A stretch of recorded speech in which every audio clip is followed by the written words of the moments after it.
এক গ্রামে নীরেশ তার স্ত্রী ও মেয়েকে নিয়ে বাস করত। তারা ছিল খুবই গরিব।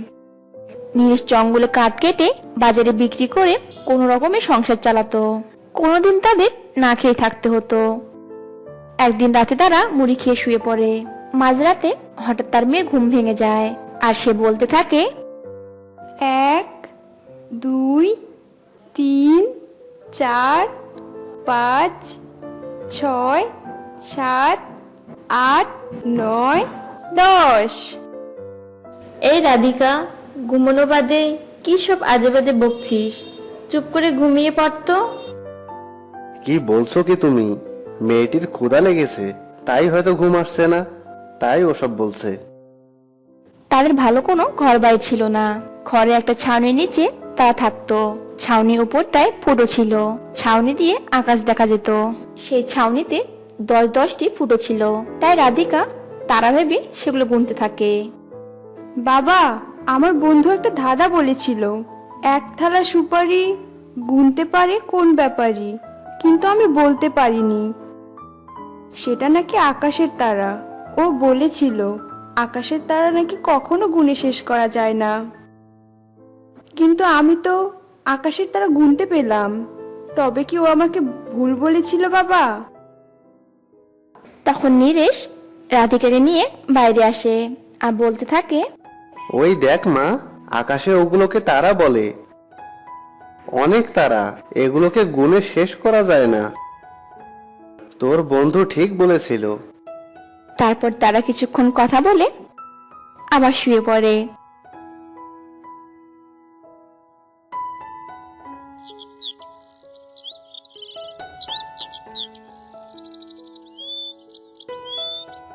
পরের দিন সকালে নীরেশ কাঠ কাটতে যায় জঙ্গলে। কিছুদূর যেতেই ওটা কি পড়ে আছে? ওটা তো একটা থলে। যাই তো, গিয়ে দেখি থলেতে কি আছে। নীরেশ সেখানে গিয়ে থলেটা হাতে নেয় এবং দেখে থলেতে অনেক মোহর। সে অবাক হয়ে, এখানে তো অনেক স্বর্ণ মুদ্রা। এগুলো বাজারে বিক্রি করলে অনেক টাকা পাওয়া যাবে। আমাদের আর কোনো অভাব থাকবে না। তারপর নীরেশ মোহরের থলে নিয়ে বাড়িতে ফিরে আসে এবং তার স্ত্রীকে সব খুলে বলে। তার স্ত্রীও অনেক খুশি হয়। এভাবে নীরেশ মোহর বাজারে বিক্রি করে অনেক টাকা পায় এবং বড় বাড়ি করার জন্য সিদ্ধান্ত নেয়। নীরেশের কুটির পাশে চড়ুই পাখি বাসা বেঁধে থাকতো। নীরেশ চড়ুই পাখি গিয়ে বলে, চড়ুই পাখি, তুমি এখান থেকে চলে যাও। আমরা এটা ভেঙে অনেক ভালো বাড়ি বানাবো। আর তুমি এখানে থাকলে আমি সুন্দর বাড়ি বানাতে পারবো না। তোমার বৃষ্ঠার কারণে তা নষ্ট আর অসুন্দর হয়ে যাবে। আমি আমার বাচ্চাদের নিয়ে কোথায় যাব? আমাদের পাঠিয়ে দিও না। কোথায় যাবে যাও, এখানে থাকা চলবে না। চড়ুই পাখি যেতে চায় না বলে নীরেশ তার বাসাকে ভেঙে দেয়। সে বাসায় চড়ুই পাখির ডিম ছিল, আর কয়েকদিন পর ডিম ফুটে ছানা বের হতো। সেখান থেকে একটি ডিম মাটিতে পড়ে ভেঙে যায়। এই তুমি কি করলে? আমার ছানাকে মেরে ফেললে। এই আমি তোমাকে অভিশাপ দিচ্ছি, তোমার মেয়ে এমন চড়ুই পাখি হবে, তুমিও তোমার মেয়েকে কাছে পাবে না। নীরেশ অনেক ধনী হয়ে যায় এবং সুন্দর একটা বাড়ি বানায়। একদিন হঠাৎ রাধিকার মা, শুনছো? রাধিকা কোথায়? ওকে তো দেখছি না। সকাল থেকে কোথায় গেছে? হ্যাঁ রাধিকার বাবা, আমি তো দেখছি না। মেয়েটা কোথায় যে গেল? তারা অনেক খোঁজাখুঁজি করে, কিন্তু রাধিকাকে কোথাও পায় না। অন্যদিকে রাধিকা হঠাৎ করে চড়ুই পাখি হয়ে গেছে। সে আকাশে উড়ে বেড়ায় এবং তার বাবা মার কাছে এসে বলে, বাবা, মা, এই তো আমি। তোমরা আমার কথা শুনতে পাচ্ছ না? কেন মা তোমরা আমার কথা শুনতে পাচ্ছ না? মা, বাবা। কিন্তু তার বাবা মা তার কোনো কথা শুনতে পায় না। তাই রাধিকা মন খারাপ করে আকাশে চলে যায়। এ আমার কি হয়ে গেল? বাবা মা কেন আমাকে দেখতে পাচ্ছে না? আমার কথা কেন শুনতে পারছে না? আমি কেন এরকম পাখি হয়ে গেলাম? তখন চড়ুই পাখি রাধিকার কাছে আসে আর বলে, এ তোমার বাবার কর্মের ফল, তোমাকে ভোগ করতে হচ্ছে। তোমার বাবা একসময় অনেক গরিব ছিল এবং অনেক ভালো মানুষ ছিল, কিন্তু হঠাৎ তোমার বাবা মোহর পেয়ে অনেক বড়লোক হয়ে যায় এবং অনেক অহংকারীও হয়ে যায়। চড়ুই পাখি রাধিকাকে সব কথা বলে এবং রাধিকা কাঁদতে কাঁদতে সেখান থেকে চলে যায়। তারপর থেকে সে চড়ুই পাখি হয়ে আকাশে উড়ে বেড়ায়। সে সময় জঙ্গলে খাবারের পরিমাণ কমে গিয়েছিল, তাই সব পাখিরা এ নিয়ে খুব চিন্তিত ছিল। সে জঙ্গলে এক চিল ছিল, যার ঘরের কাছে একটা বড় আম গাছ ছিল, আর সে আম গাছটি ছিল আমে ভরপুর। কিন্তু সেই চিল ছিল খুবই কিপটে আর নির্দয়। সে তো কাউকে একটা আমও খেতে দিত না। ওদিকে ক্ষুধার্ত এক পাখি তার ঘরে বসে আছে। কাল থেকে আমি কিচ্ছু খাইনি, আমার খুব খিদে পেয়েছে, না খেতে পেয়ে আমার খুব দুর্বল লাগছে। চিল তখন তার ঘরেই যাচ্ছিল, তখন তার চোখ থেকে তার চশমাটা পড়ে যায়, আর সে চশমা গিয়ে পড়ে পিঙ্কি পাখির বাসায়। আরে, আমার চশমাটা গেল কোথায়? চশমা ছাড়া যে আমি ঠিক মতো চোখেও দেখতে পাই না। আমি বরং এক কাজ করি, আস্তে আস্তে আমি আমার ঘরে চলে যাই। আরে, এই চশমাটা মনে হচ্ছে চিল দিদির। আমি যাই, গিয়ে চশমাটা দিয়ে আসি। আমার জন্য এটা তো কোনো কাজের নয়। পিঙ্কি পাখি তখন সেই চশমা নিয়ে চিলের বাড়িতে আসে। কে কে এসেছে আমার ঘরের পাশে? কেউ আমার আম চুরি করতে আসেনি তো? না না, কেউ তোমার আম নিতে আসেনি চিল দিদি। আমি পিঙ্কি পাখি, তোমার চশমাটা আমি কুড়িয়ে পেয়েছি গো দিদি, সেটাই আমি তোমাকে ফিরিয়ে দিতে এসেছি। দাও দাও পিঙ্কি পাখি, চশমা ছাড়া যে আমি কিছু দেখতেও পাই না। এই নাও চিল দিদি। তোমাকে অনেক অনেক ধন্যবাদ। আমি তো ভেবেছিলাম যে এই চশমাটা আমি আর খুঁজেই পাবো না। তোমাকে অনেক ধন্যবাদ পাখি, তুমি আমার চশমাটা খুঁজে দিয়েছো, তাই আমি তোমাকে কিছু দিতে চাই। চিল দিদি, আমি দুদিন ধরে ক্ষুধার্ত, জঙ্গলে খাবারও খুঁজে পাচ্ছি না। তুমি যদি আমাকে একটা আম দিতে, তবে 2-4 দিন আমার কেটে যেত। এই নাও, একটি আম নিয়ে যাও, আর যখন এটা শেষ হয়ে যাবে তখন আরো একটি নিয়ে যেও। আমি তোমার উপর খুব খুশি হয়েছি। তারপর সেই পাখি খুশি মনে ঘরে আম নিয়ে ফিরে। এদিকে কালু কাক পিঙ্কি পাখিকে আম খেতে দেখে তার বাসায় চলে আসে। পিঙ্কি পাখি, তুমি এই আম কোথা থেকে পেয়েছো? এই জঙ্গলেতে শুধু একটি আম গাছ, আর সেটাও চিলের, কিন্তু সে তো কাউকে একটা আমও দেয় না। আসলে চিল দিদি তার চশমাটা হারিয়ে ফেলেছিল, আর আমি তাকে সেই চশমাটা খুঁজে দিয়েছিলাম। তাই চিল দিদি আমাকে একটা আম দিয়েছে, আর তিনি বলেছেন এই আমটা শেষ হয়ে গেলে আরো একটা দেবেন। এই শুনে কালুর খুব হিংসে হয়। পাখি, তুমি আম খাও। এই বলে কালু কাক তার ঘরে চলে যায়, আর রানু কাককে গিয়ে সব খুলে বলে। সব শুনে রানু কাক বলে, এর মানে হলো চিল তার চশমা ছাড়া কিচ্ছু চোখে দেখতে পায় না, আর এই সুযোগটিকে কাজে লাগিয়ে আমরা আম চুরি করতে পারবো।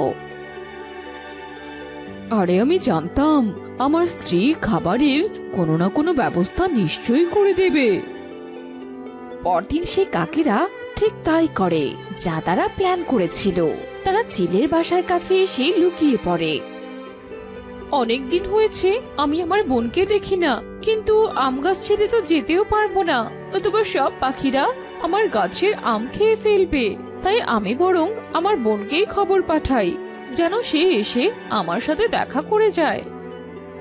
এই বলে চিল কিছুক্ষণ তার চশমাটা খুলে রাখে। কালু, এটাই সুযোগ, তুমি আস্তে আস্তে যাও আর আম চুরি করে নিয়ে এসো। আরে, এ তো আসলেই কিছু দেখতে পাচ্ছে না। তারপর সেই কাকেরা আম চুরি করে তাদের বাসায় চলে যায়, আর খুব মজা করে সেই আম খেতে থাকে তারা। এখন থেকে রোজই আমরা এমনটা করব। চিলের আম চুরি করতে আমাদের একদম বেগ পেতে হবে না। ওদিকে পিঙ্কি পাখিরও আম শেষ হয়ে গিয়েছে। আরে, চিল দিদি তো বলেছিল যে আম শেষ হলে তার থেকে আরো একটা আম নিয়ে যেতে। যাই, চিলের কাছে গিয়ে একটি আম নিয়ে আসি। এই বলে পিঙ্কি পাখি যায় চিলের কাছে। চিল দিদি, খুব খিদে পেয়েছে, আমি ভাবছিলাম তোমার থেকে একটি আম নিয়ে আসি। পাখি, আম নিয়ে যাও, কিন্তু আমার একটা কাজ আছে, করে দিতে পারবে? আমার বোনকে দেখতে আমার খুব ইচ্ছে করছে, তুমি কি তাকে খবর দিতে পারবে? জঙ্গলের নদীর পাশে আমার বোন থাকে, তুমি ওকে গিয়ে খবরটা দিয়ে দাও না, আর এসে আমও খেয়ে যেও। ঠিক আছে দিদি, আমি আপনার খবরটা পৌঁছে দিচ্ছি। তুমি খুব ভালো পাখি, যদি তোমার খিদে পায় তুমি আরো আম নিয়ে যেও, তবে চুরি করো না। কেউ আমার আম চুরি করলে তার উপর আমার খুব রাগ হয়। এরপর পিঙ্কি পাখি চিলের কাছ থেকে আম নিয়ে চলে যায়। সে চিলের বোনের বাড়ির ঠিকানা নিয়ে তার কাছে যায়। চিল দিদি, আমাকে আপনার বড় দিদি পাঠিয়েছে। সে আপনার সাথে দেখা করতে চায়। সে আপনাকে কাল যেতে বলেছে। এমনিতেই আমার মনটাও খুব খারাপ ছিল, দেখি কাল গিয়ে আমার দিদির সাথে দেখা করে আসবো। প্রতিদিনের মতো কালু আর রানু কাক আজও অপেক্ষা করে বসে আছে চিলের আম চুরি করার জন্য। আর যখনই চিল তার চশমাটা খোলে, তখনই রানু কাক কালু কাককে বলে, কালুজি, আজ কিছু আম বেশি নিয়ে এসো। এই একটা দুটো আম খেয়ে আমার যে পেট ভরে না। এরপর রানু কাক আর কালু কাক মিলে চিলের আম চুরি করে সেখান থেকে পালিয়ে যায়। আর তাদের চুরি করে যাবার সময় সেই পিঙ্কি পাখি তাদের দেখে ফেলে, তখন সেও তাদের পিছু পিছু যায়। কালু দাদা, আমি কিন্তু দেখে ফেলেছি তুমি চিলের আম চুরি করেছো। তো কি হয়েছে? হ্যাঁ, যদি চিলকে বলেছো তবে তোমাকেই কিন্তু মেরে দেব ছোট পাখি। আমি কেন জানাবো? আমার জানাবার দরকারইটা কি? আমি তো তোমাদের শুধু এটাই জানাতে চাই যে চিল দিদি কিন্তু চুরিতে খুব ঘৃণা করে। তোমরা যদি ধরা পড়ে যাও তবে সে কিন্তু তোমাদের খুব মারবে। তুমি যাও, ধরা পড়লে আমরা মার খেয়ে নেব। তুমি তোমার নিজের ঘরে যাও। এ কথা শুনে পিঙ্কি পাখি তার ঘরে চলে যায়। পাখি যখন তার বাসায় বসে আম খেতে লাগে, তখনই কবুতর সেখানে চলে আসে। পাখি বোন, আমিও খুব ক্ষুধার্ত, আমাকেও একটু আম খেতে দাও।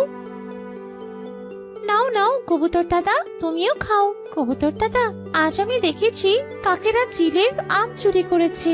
চিল যদি একথা জানতে পারে তবে তাদের খুব মারবে। রাতের বেলা কালু কাক আর রানু কাক পাশাপাশি শুয়েছিল। তখন রানু কাক কালু কাককে বলে, কালু শুনছো, এভাবে রোজ রোজ আম চুরি না করে আমরা বরং একসাথে অনেকগুলি আম চুরি করে নেই, আর তখন আমরা অন্য জঙ্গলে গিয়ে খুব মজা করে আম খাবো। আমিও এটাই ভাবছিলাম, তবে কাল আমরা এমনটাই করব। পরদিন চিলের বোন চিলের সাথে দেখা করতে আসে। ছোটি, তোমাকে দেখতে আমার মনটা খুব উদাস ছিল। দিদি, আমারও না আম খেতে খুব ইচ্ছে করছে। ঠিক আছে বোন, তুই একটু বস, আমি নদী থেকে একটু জল খেয়ে আসছি। চিল তখন জল খেতে নদীতে চলে যায়। আর প্রতিদিনের মতো কাকেরা আসে আম চুরি করতে। কালুজি, দেখেছো, আজ দেখছি চিলের কাছে চশমা নেই। মনে হয় সে চশমাটা কোথাও হারিয়ে ফেলেছে। কালু আর রানু কাক জানতো না যে এটা আসলে চিল নয়, এটা চিলের ছোট বোন। আসলে বড় চিল তো গেছে নদীতে জল পান করতে। তবে আজ আমরা সব আমই পেরে নেব। এরপর তারা চিলের কাছে যায়, আর ছোট চিল চুপচাপ বসে বসে সবটা দেখছিল। সে কাকেরা তখন আম পেরে নিচে ফেলছিল। ওদের এসব করতে দেখে ছোট চিল ওদের ধরে ফেলে। নির্লজ্জ কাকেরা, এইভাবে চুরি করিস তোরা? চিল দিদি, তুমি তোমার চশমা ছাড়া কি করে দেখতে পাচ্ছ? সে আমার দিদি হয় চশমা পরা। ততক্ষণে জল পান করে চিলও চলে আসে, আর তারা দু বোন মিলে কাকেদের গাছের সাথে বেঁধে ফেলে। তার মানে যখন আমি চশমাটা সরাতাম তখন তোমরা আমার গাছ থেকে আম চুরি করতে না? আজ তোমাদের এমন শিক্ষা দেব যে তোমরা সারা জীবন মনে রাখবে। এই বলে চিল ওদের খুব পেটায়। চিল দিদি, আমাদের ছেড়ে দাও, এরপর থেকে আমরা কখনো আর আসবো না। এরপর সেখানে পিঙ্কি পাখি চলে আসে। সে চিলেদের কাছে খুব মিনতি করে কাকেদের ছেড়ে দেবার জন্য। পিঙ্কি পাখি, যদি ওদের আমি আর একবার দেখতে পাই তবে ওদের কিন্তু প্রাণে মেরে দেব। নিয়ে যাও পাখি এই চোর কাকেদের। এরপর পিঙ্কি পাখি রানু আর কালু কাককে বাঁচিয়ে নেয়। এই গল্প থেকে আমরা শিক্ষা পেলাম যে চোর কখনো না কখনো ঠিকই ধরা পড়ে যায়, তাই কখনো চুরি করতে নেই। থেকে কালু কাকি জঙ্গলে এলো তখন থেকে সে তোতাকে মেরে মেরে তার বাড়ি থেকে তাড়িয়ে দেয়। আর সে বাড়িটাকে কালু কাক নিজে দখল করে নেয়। তাকে কেউ থামাতে পারতো না, কারণ কালু কাক ছিল খুবই শক্তিশালী আর সে ছিল খুবই দুষ্টু। এই জঙ্গলে এমন কেউ ছিল না যে তার মোকাবেলা করবে। কালু কাকের ছিল দুই ছেলে, একজনের নাম জাগ্গু আর অন্যজনের নাম জিজ্ঞাথা। জাগ্গু ছিল ছোট ছেলে আর জিজ্ঞা ছিল তার বড় ছেলে। আর কালু কাকের স্ত্রী গৌরী কাক তো ছিল কালু কাকের চেয়েও বেশি দুষ্ট। সে তো কোনো মন্দ কাজের জন্য কালুকে থামাতো না। আরে কালু, আমাদের বাসার সামনে যে আম গাছটা আছে সেটা কার আম গাছ? আরে ওই আম গাছটা তো কবুতরের। তুমি বললে ওকে আমি এখান থেকে তাড়িয়ে দেব আর আম গাছটাকেও দখল করে নেব। তবে এমন ভালো কাজে দেরি কেন? যাও, এখনই তুমি কবুতরকে তাড়িয়ে আম গাছটিকে কবজা করে নাও। তো ধরেই নাও যে আজ থেকে ওই আমের বাগান আমাদের। যখনই কবুতর তার বাগানে আসে তখনই কালু কাক তাকে বলে, তুমি যদি বেঁচে থাকতে চাও তবে এখনই পালিয়ে যাও, নতুবা তোমাকে মেরে মেরে তাড়িয়ে দেব। কালু, তুমি তোতার থেকে ঘরও ছিনিয়ে নিয়েছো, আবার এখন আমার থেকে আমের বাগানটাও নিতে চাইছো। তুমি কি আমার সাথে লড়াই করতে চাইছো? তবে তৈরি হয়ে যাও। এই কথা বলেই কালু কবুতরের ওপর আক্রমণ করে বসে আর সে তাকে খুব মারে। তারপর কবুতর খুব কষ্ট করে নিজের প্রাণ বাঁচিয়ে সেখান থেকে পালিয়ে যায়। আর সে আমের বাগানও কালু কাক কবজা করে নেয়। আর একদিন সে বুলবুলিকেও তার ফুলের বাগান থেকে তাড়িয়ে দেয়। সে তার ফুলের বাগানটিকেও দখল করে নেয়। কালুজি, এখন তো আমাদের দুই বাচ্চার জন্য অনেক সম্পদ জমা হয়ে গেছে। আমাদের বাচ্চারা যখন বড় হবে তবে সবচেয়ে ভালো জীবন কাটাবে, আর যখন আমরা বুড়ো হয়ে যাব তখন ওরা আমাদের খুব সেবা করবে। কেনই বা সেবা করবে না? এত সম্পদ যে জড়ো করেছি আমরা। ওদিকে তোতা, বুলবুল আর কবুতর একসাথে বসেছিল। আমার ঘর তো কালু কাক ছিনিয়ে নিয়েছে, আর সে আমার আমের বাগানও ছিনিয়ে নিয়েছে। চলো বন্ধুরা, আমরা আর এই জঙ্গলেই থাকবো না, আমরা কোনো অন্য জঙ্গলে চলে যাই। এই বলে তোতা, কবুতর আর বুলবুল এই জঙ্গল ছেড়ে অন্য জঙ্গলে চলে যায়। দেখতে দেখতে 10 বছর পার হয়ে যায়। কালু কাক তো এখন অনেক বুড়ো হয়ে গেছে, আর তার স্ত্রী গৌরীও এখন খুব একটা উঠতে পারে না। কালুর ছেলেরা এখন যুবক হয়ে উঠেছে, তারাও তাদের বাবার মতন 1 নাম্বার ফ্রড। জাগ্গু আর জিগ্গি, তোমরা দুজন চিল দিদিকে ডেকে আনো, তোমাদের বাবার অবস্থা খুব খারাপ। মা, আমি আবারও বলছি, বাবার মৃত্যু হলে আমের বাগানটা কিন্তু আমিই নেব। আরে বাবা তো ওই আমের বাগান আমাকে দিয়ে রেখেছে, আমিও দেখতে চাই তুমি কি করে ওই আমের বাগান নাও। আরে আমি মারা যাচ্ছি, আর তোরা কি না আমের বাগান নিয়ে পড়ে আছিস?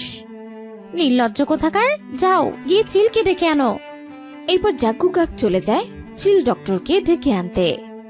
চিল দিদি, আপনি চলুন আমার সাথে, আমার বাবার শরীরের অবস্থা খুব একটা ভালো নয়। এরপর চিল কিছু ওষুধ নিয়ে চলে আসে কালু কাকের বাড়িতে। আমি কিচ্ছু করতে পারবো না, কালুর হাতে আর সময় নেই, ও একটু বাদেই দুনিয়া ছেড়ে চলে যাবে, ও আর ঠিক হবে না কখনো। এই বলে চিল সেখান থেকে উড়ে চলে যায়। হায় আমার কালু, আমাকে ছেড়ে তুমি চলে যেও না, মরতে হলে আমাকেও সাথে নিয়ে যাও। গৌরী, গৌরী, আমি অনেক সম্পদ জড়ো করেছিলাম আমার বাচ্চাদের জন্য, কিন্তু আমার বাচ্চারা আজ আমার মৃত্যুর অপেক্ষা করছে। পিতাজি, আমরা কি ডক্টর নাকি যে আপনাকে বাঁচিয়ে নেব? আর তাছাড়া আপনি সব সময় খারাপ কাজই করেছেন, এবার যেতে যেতে একটু ভালো কাজ করে যান, আমাদের সম্পত্তিগুলো আমাদের ভাগ করে দিয়ে যান। পিতাজি, আপনি শুধু আমের বাগানের কথা বলে যান, বাকি সব আমরা ভাগ করে নেব। গৌরী তো চুপচাপ নিজের ছেলেদের কথা শুনছিল আর চোখের জল ফেলছিল। ওই আমের বাগান, ওটা ওকে দিয়ে দিও। কথা সম্পূর্ণ করার আগেই মৃত্যু হয়ে যায় কালু কাকের। এই নাও, মরে গেছে তোমাদের বাবা, কিভাবে সারা জীবন তোমাদের জন্য কত কিছুই না তিনি সঞ্চয় করে গেছেন। মা, তুমি এসব পরে বলো, আগে বলো আমাকে, বাবা মরার সময় আমের বাগানটা আমাকে দিয়েছে না? আরে বাবা মৃত্যুর সময় আমার নাম করেছে, আমি খুব ভালো করে শুনেছি, তিনি আমার নামটাই বলতে চাচ্ছিলেন। তুই চুপ কর, আমি মাকে জিজ্ঞেস করছি না। তোমরা চলে যাও এখান থেকে, তোমরা এতটা খারাপ, তোমাদের বাবাও এতটা খারাপ ছিলেন না। মায়ের এমন কথা শুনে ছেলেরা সেখান থেকে চলে যায়। ওদিকে রানু পাখির বাসা ছিল কালু কাকের বাসার কাছে। সে তার মৃত্যুর খবর পেয়ে এসেছে গৌরীর সাথে দেখা করতে। তুমি এসেছো রানু পাখি? আর চিল তো সকালবেলায় বলে গেছে যে কালু আর বাঁচবে না। কাঁদবেন না গৌরী বোন, আপনার ছেলেরা তো এখন বড় হয়েছে, তারাই আপনার সাহায্যকারী হবে। ওরা আমার কি সাহায্যকারী হবে? ওরা তো কাল থেকে পড়ে আছে জায়গা জমির ভাগ নিয়ে। একটা কথা বলবো, কিছু মনে করবেন না তো? হ্যাঁ বলো বলো বলো পাখি। আপনি তো দেখলেন পাখিদের জীবন কত ছোট, অথচ এই অল্প সময়ে কালু দাদা কতই না সম্পদ জড়ো করেছিলেন। এসব হারাম সম্পদ খাইয়ে সন্তানদের বড় করে কোনো লাভ হয় না। তুমি ঠিক বলছো পাখি, যে সন্তানদের জন্য কালু এত কষ্ট করে গেছে, তার মৃত্যুর পর তারা শুধু সম্পদের ভাগ নিয়ে পড়ে আছে, আর তারা আমার মৃত্যুরও অপেক্ষা করছে। তুমি যদি কালুর আত্মাকে শান্তি দিতে চাও, তবে তোমাকে কিছু না কিছু করতে হবে। বলো বলো পাখি, আমি কি করব যাতে করে আমার কালুচির গুনাহ মাফ হয়ে যায় আর তার আত্মা শান্তি পায়? তবে যার যার যে সম্পদ কালু ছিনিয়ে নিয়েছে সে সব ফিরিয়ে দাও। ওই আমের বাগানটা তো কবুতরের ছিল, আর ওই ফুলের বাগান বুলবুলের, আর এই ঘর তোতার। তোমাকে অনেক অনেক ধন্যবাদ পাখি, আমি এমনটাই করব। অন্তত শান্তিতে মরতে তো পারবো। ইতিমধ্যে গৌরীর ছেলেরা চলে আসে। মা, আমরা সিদ্ধান্ত নিয়েছি আমের বাগানটা আমিই নেব। তোমাদের মা এখনো জীবিত আছে, মায়ের ভাগ কে নেবে? যে আমের বাগান নেবে মা তার সাথেই থাকবে। যদি এমনটা হয় তবে আমের বাগানের ভাগ চাই না আমার, তুমি আমের বাগান নাও আর মাকেও তুমি সাথে রাখো, তাহলে ঘরটাও আমি নেব। চুপ করো এবার। না ওই আমের বাগান তোমাদের, না এই ঘর তোমাদের, না ওই ফুলের বাগান, এগুলো সব অন্যদের। পাখি বোন, আমি সব কিছু যারটা তাকেই ফিরিয়ে দিতে চাই। তুমি খবর দাও সবাইকে, যাতে আমি শান্তিতে মরতে পারি। কি বললে মা? তুমি এসব বলছো কি? এগুলো কি আমাদের নয়? না, এগুলো আমাদের না। তোমার বাবা যে যে পাখিদের থেকে এগুলো ছিনিয়ে নিয়েছে, আমি তাদের এগুলো ফিরিয়ে দিতে চাই। তবে কি আমাদের কিছুই নেই মা? না, কিছুই নেই। তো মা, আজ আমরা খারাপ পাখি, তো এটা কেন হয়েছে বলো তো? বাবাই আমাদের খারাপ ভাবে বড় করেছে। এসব করার যে বাবা আমাদের ভালো শিক্ষিত করে তুলতে পারতেন, যাতে করে আমরা ভালো আর সৎ পাখি হতে পারতাম। ফের গৌরী কাক আমের বাগান কবুতরকে ফিরিয়ে দেয়, আর বুলবুলকে ফুলের জমিন। গৌরী বোন, তোতা আর ফিরে আসতে চায় না, সে ঘরটা তোমাকেই দিয়ে দিয়েছে। এরপর গৌরী তার বাকি জীবন সে বাড়িতেই কাটিয়ে দেয়, আর সে মনেও এখন খুব শান্তি পেয়েছে।